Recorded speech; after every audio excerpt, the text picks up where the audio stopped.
stealable anymore. Because it's like, it's kind of an orb attack like Viper's poison attack. Yeah, you can't steal yeah, you can't steal.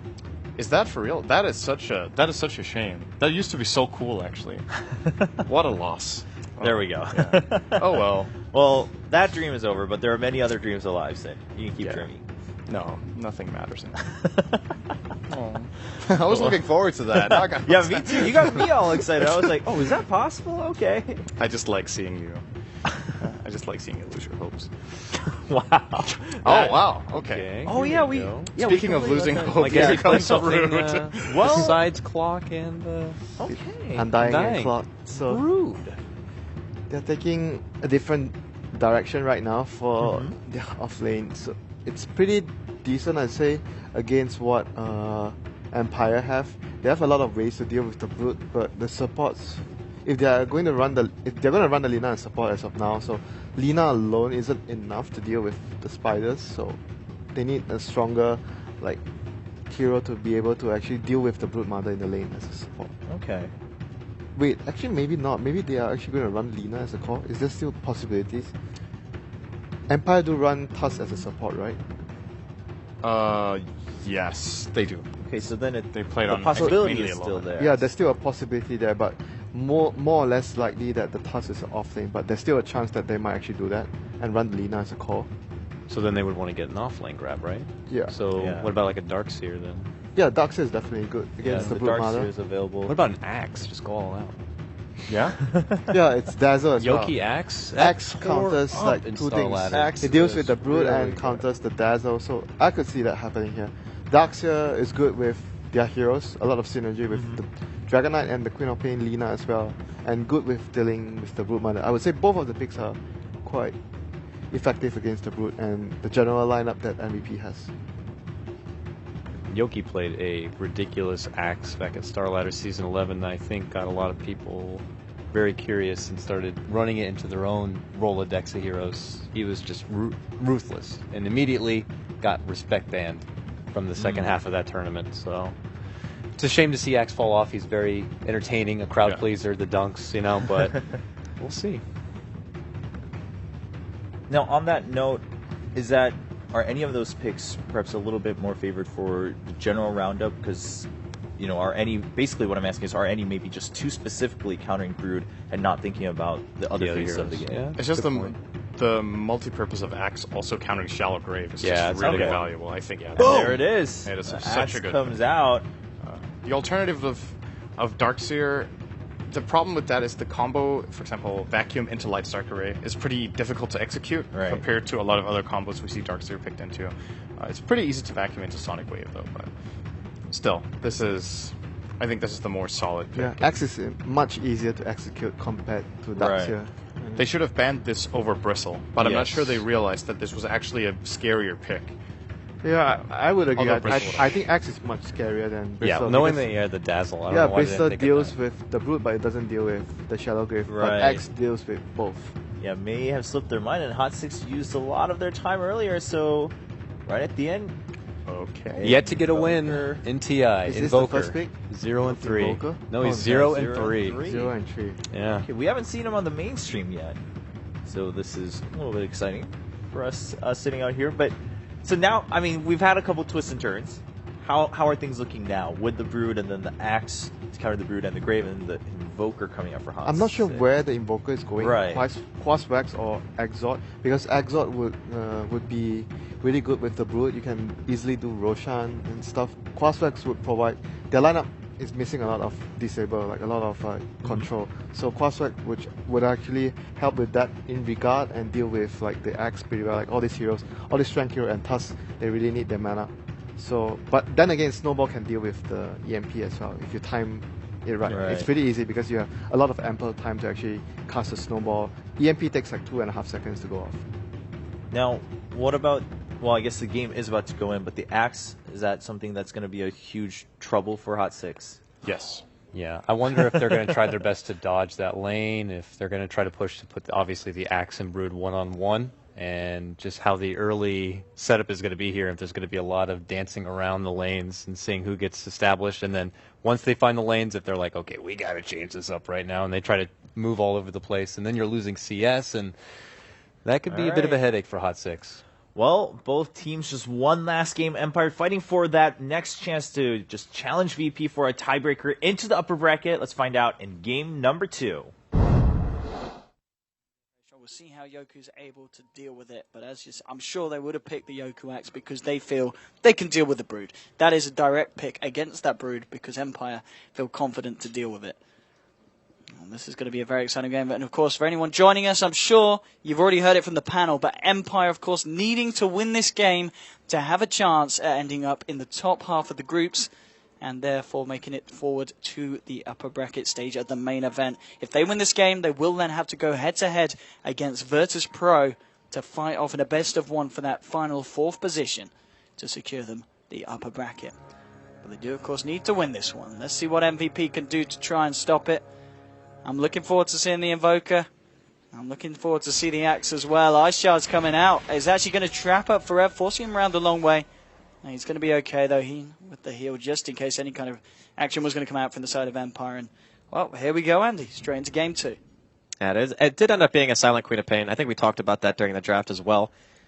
I'm really interested to watch this bottom lane. Like, this lane, I think, has probably some of the biggest implications outside of the tri-lane. Like, the 1v1 mid, which, by the way, MP's actually going Exort, so maybe he favors just having the high damage output. I really thought Quaswex would be very solid here at stopping the kind of 5-man deathball coming in from Resolution. But I suppose if you're going in a 3 versus 3 in top lane, having that Exort Sunstrike is going to be really nice and adding just a little bit more damage to your fight so you can actually get the kills early.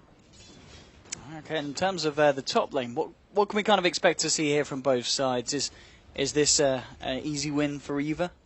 I honestly think that Empire will have a slight edge just because Queen farming, very high damage, good range. Gyrocopter has to put himself a little bit into harm's way to really successfully hit creeps in the situation. But either team can get kills. It's all about if MVP find an isolated support and he gets lifted into a rocket barrage, that hero is probably just dead. We're going to try for it going on silent. Always want to fly there with a light strike array onto 2 ice shards as well, proving to be very disruptive, stopping MVP being able to look for anything more off the back of it. Yeah, it's going to be kind of both teams vying for a better position, trying to control this top lane. If somebody gets out of position at all, it's just going to be like a straightaway kill, I think, for either team. Although I think it's less likely that Empire give away a kill here because their core not only can stay farther off the creep wave, but also has blink. But no, always want to fly so he's getting far dragged up and he's going to get body blocked as well. The ice shards perfectly from Aloha Dance, creating that ability for always want to fly to back up. If that was intentional, what a player. Like, honestly. Perfect placement of the shards.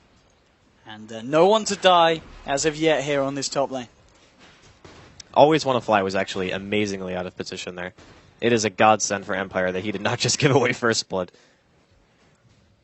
Back to the mid lane. How are we doing in terms of CS? Well, DK 14 for 2 against Invoker's 9 for 0 at the moment. So, well, Resolution having the slightly better time here in the mid. Bottom lane, how's the farm looking for both? Well, Yoku actually doubling the CS here of Brood. So Axe certainly having the favorable time down here, being able to clear out those creep waves. Yeah, they're just both cutting each other. Like, if you're Axe and it's very early in the wave and you know that nobody's going to be pressuring you, you can just go and cut every single time. Brood actually can't do anything about that at all. So you can see, like, he's just running his spiderlings away. He realizes that if they get taunted, there's a good chance they just straight up die, especially once you start getting larger numbers of them. I think Yoku can even just walk behind a tower. Like, it's really not that dangerous. Considering how much pressure Empire are applying to top lane, he gets the 1v1 matchup that he probably wanted the most out of any other hero on the map, so he can really push the limits of this. And he certainly seems to be doing so far. 3 minutes in, though. No one to drop. We did see Empire trying to look there for JRX as they chased him around the jungle, but still nothing. No blood yet to be spilt on the battlefield. Mid lane still Resolution, maintaining a slight lead here against MP's Invoker. And bottom lane, Yoku gets a call off and does bring Sun incredibly low here with the spins. The Spider-Man needs to be careful that he doesn't let that happen again. The early lane is really tough for Brood, no matter what build you go. The build that you actually kill him with the incapacitating bite, you still need level 6. Because if you get called on top of a creep wave and you don't have insatiable hunger to offset the spin damage, you just die too quickly. So I think he'll probably just end up skipping it and opt for the jungle farming build. That's the more stable lane pushing style of strategy. Because you have to assume eventually Yoku's going to rotate. Like, he's going to get blink, and then he's going to go try to either help the tri lane or he's going to try to gank mid. I mean, the question is, Yoku in this situation, does he just go straight for the blink, or does he look for the Vanguard to make it impossible for the Broodlings to do anything, and so that he can continue to farm? Oh my god, that money. Damn, top lane. They get the lift, indeed, dragging up to the high ground the Lina, and always want to fly there, giving away first blood and giving it to the gyrocopter as well. Forev going to be able to pick that one up for Hot 6. Yeah, the tri-lane for Empire failing is going to be really bad news. They're relying heavily on sustaining their 1v1 matchups because right now Resolution is winning mid and Yoku is winning bottom. So the tri-lane needs to, at the very least, not give away kills. That is the ultimate bad thing that can happen because once your supports start moving, you have more options for Chaos, for a Hot 6 to be able to also have their own support rotations. Although I guess you could argue that Dazzler rotation isn't really that good. Like, the Rubik is going to have to stay top more or less, or I guess they can move the Rubik and keep a Dazzle top, as they've opted to do here. I always want to fly it. Low Dance actually coming in with a rotation on Tusk. They're going to find the Dragon Tail, and now with the Elder Dragon form, looking for MP. Jax is there, and the TP reaction from Heen as well will force back both the Tusk and Resolution here on the Dragon Knight. They're not going to be able to find anything, but of course, top lane now. Silent and always want to fly. Know that Forev's on his own, and this is the time to jump, going straight in. The Rocket Barrage doing a hell of a lot to Silent. He needs to be careful. Always want to fly, trying to bring this one down. Has he got enough damage? Forev's just going to chase this down with the Rocket Barrage. Can he get the kill onto Silent? No, the Light Strike Array. They'll just be able to turn it around, but Silent. Sunstrike! Bam! Oh my. Rubik have found it anyway there with the right click, but nonetheless, a 1-for-1 trade, and Silent, playing on the edge of his life there, does end up paying for it. What was that stun? That stun wasn't even close. Always Want to Fly is not having a very good game right now. There were 2 times where he was really out of position, and that stun was like a huge biff. If Silent died because of that, that would have been like I think a tilting play for Empire. Silent, nonetheless, they did find the kill on Jara. Going to go in for more here. But Forever is being backed up by Hina and Jerax this time. Bottom lane. How's it going for both of the heroes? Yoku has 2,300 gold. He's got enough for that Blink Dagger now. 6 minutes in. Ridiculous farm here for the Axe. Brood has managed to find a way up through level 6 and closing on level 7, applying the pressure to the tower. But the fact that the Axe has just been eating up every wave. I mean, this man is one of the richest Axes I've seen in a long time. Yeah, the net worth difference is pretty much entirely his gold. Like, it's just the fact that Yoku is having an insane game. But you can see that Sunbi now, he's got enough levels so where he can actually start cutting the wave himself. So both heroes are pretty much going to do the same thing. Like, both towers will stay at 100% HP.